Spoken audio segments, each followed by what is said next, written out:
जय श्री कृष्ण, जय श्री राधे। दिव्य भागवत कथा प्रथम स्कंदम। आज हम लोग बात करने वाले हैं भगवान के विभिन्न अवतारों के बारे में।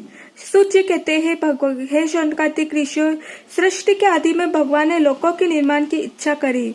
तब उनकी इच्छा तो इन्होंने महत्व आदि रूप से पुरुष रूप को ग्रहण किया और उसमें से 10 इंद्रिया, 1 मन और 5 भूत, ये 16 कलाएं उत्पन्न की थी।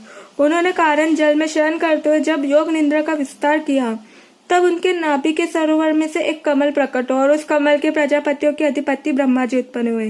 भगवान के उस विराट रूप के अंग प्रत्यंग में समस्त लोकों की कल्पना की गई। वह भगवान का विशुद्ध, सात्विकमय और श्रेष्ठ रूप था। योगी बड़े बड़े दिव्य लोग, दिव्य पुरुष दिव्य दृष्टि से भगवान के उस रूप का ध्यान और दर्शन करते हैं।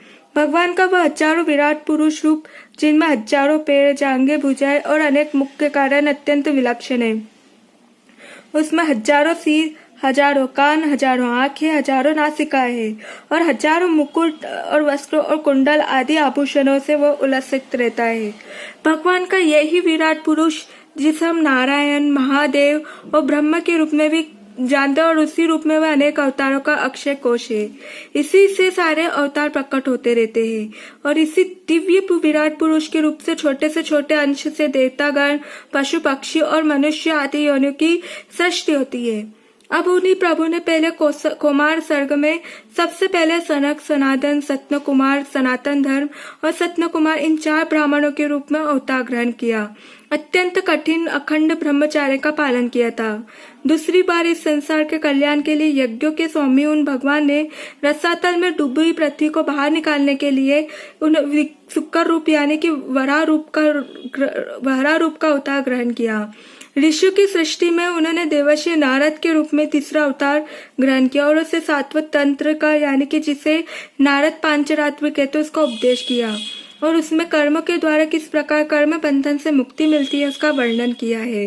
धर्म पत्नी मूर्ति के गर्भ से उन्होंने नर नारायण के रूप में चौथा अवतार ग्रहण किया था। इस अवतार में उन्होंने ऋषि बनकर मन और इंद्रियों का सर्वथा संयम करके बड़ी कठिन तपस्या करी।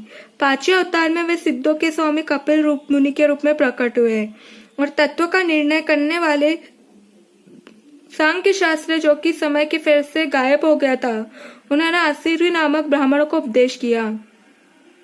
अनसुईया के वर मांगने पर 6ठे अवतार में वह अत्रि की संतान श्री दत्तात्रेय भगवान के रूप में जन्मे। इस अवतार में उन्होंने अलग को प्रहलाद आदि को ब्रह्म ज्ञान का उपदेश किया।